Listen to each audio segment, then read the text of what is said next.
আমার কোম্পানি আছে। আমি মূলত সিঙ্গাপুরে থাকি এবং আমাদের প্রেসিডেন্ট হাসান হাবিব ভাই আমরা একসাথে আছি সিঙ্গাপুরে। আমি 97 থেকে 1997 সাল থেকে অদ্যাবধি পর্যন্ত আমরা ওখানেই আছি। আর আমাদের যিনি প্রধান উপদেষ্টা জনাব আব্দুল মজিদ বিশ্বাস, উনি এখানে পাবনাতে আছেন। পাবনাতে ওনার কোম্পানি আছে, উনি একটা গ্রুপ অফ কোম্পানির চেয়ারম্যান। উনি আমাদের সাথে সিঙ্গাপুরে আছেন, অর্থাৎ সিঙ্গাপুর বাংলাদেশ মিলিয়ে।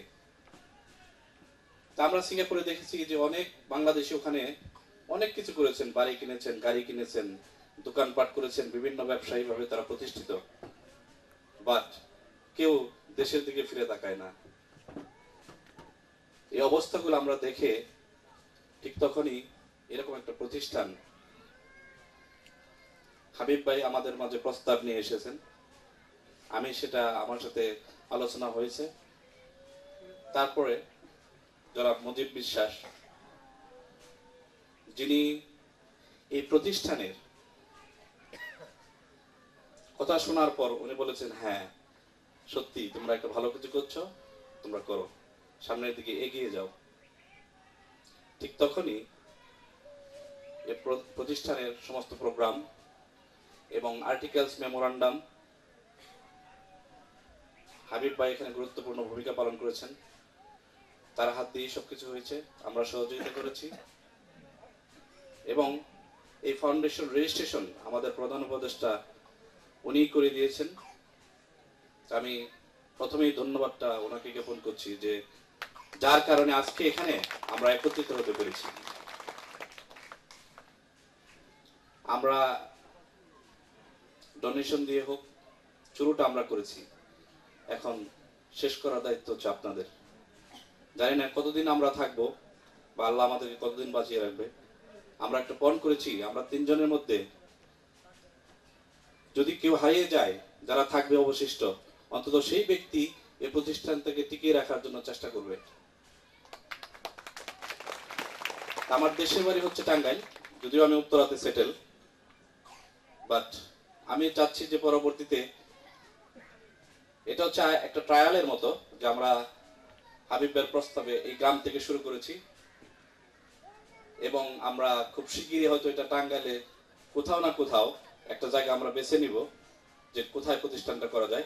এর মধ্যে কিছু সময় আমাদের দরকার, কারণ জানার বোঝার এবং এটার মধ্যে কোথায় কি প্রবলেম, কি ধরনের সমস্যা দেখা দেয় বা হতে পারে, এগুলো আমাদেরকে জানতে হবে। সো এটার মাধ্যমে আমরা মানে এটার উপর চিন্তা ভাবনা করে আমরা পরবর্তী শাখা প্রশাখাগুলা ওইভাবে বিভিন্ন এলাকায় হয়তো ছড়িয়ে দিব ইনশাল্লাহ। আর আমি আজকে অত্যন্ত আনন্দিত এবং কৃতজ্ঞতা প্রকাশ করছি যারা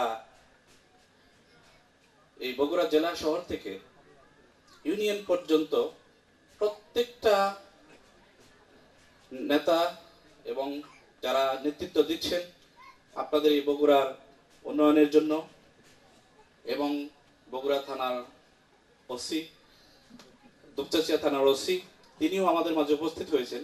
আমি তাদেরকে আন্তরিক ধন্যবাদ জানাচ্ছি। আমি সত্যিই খুব আনন্দিত। তারাও দুদুদেজন ফাউন্ডেশনের মাধ্যমে আপনাদেরকে সহযোগিতা করার জন্য ওনাদের কত ভ্যালুয়েবল মূল্যবান সময় ওনারা রেখে তারপরে এখানে এনেছেন। এজন্য ওনাদেরকে ধন্যবাদ জানাচ্ছি। আপনারা যারা যাদের ছেলে মেয়েগুলা বা যে সমস্ত স্কুলগুলা একটা বৃত্তি পরীক্ষার জন্য রেজিস্ট্রেশন করে আপনারা এগিয়ে এসেছেন যে এখান থেকে বৃত্তি নিবেন বা এখানে সহযোগিতা করবেন। একটু আগে আমাদের জেলা প্রাথমিক শিক্ষা অফিসার উনি অত্যন্ত মূল্যবান কথা বলেছে, যে উনি না যদি এগিয়ে আসতেন তাহলে হয়তো এই স্কলারশিপটা হতোই না। কারণ এই দুদুদেওয়ানকে কেউ চিনে না, ওনার রেকমেন্ডেশন না থাকলে কোনো স্কুলে এখানে আসতো না। তাহলে এই বৃত্তি স্কলারশিপ যে প্রোগ্রামটা, এটা সাকসেসফুল হওয়া সম্ভব ছিল না। তাই আমি অনুরোধ করব, ওনার মতো এভাবে যদি প্রত্যেকে কিছু কিছু কন্ট্রিবিউশন, অর্থাৎ যে যেভাবে সহযোগিতা করতে পারি সেভাবে যদি একটু এগিয়ে আসেন, আমার মনে হয় এই এলাকার উন্নয়ন সম্ভব।